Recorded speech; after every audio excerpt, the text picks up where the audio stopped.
3 hours before Idol Radio recording or broadcast with Treasure. This is the situation. NBC News trying to look for an interviewee for their reporting.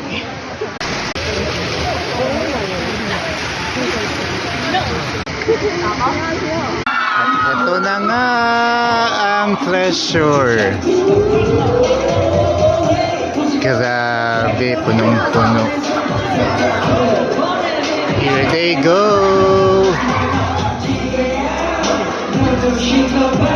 Hanggang likod yan, oh.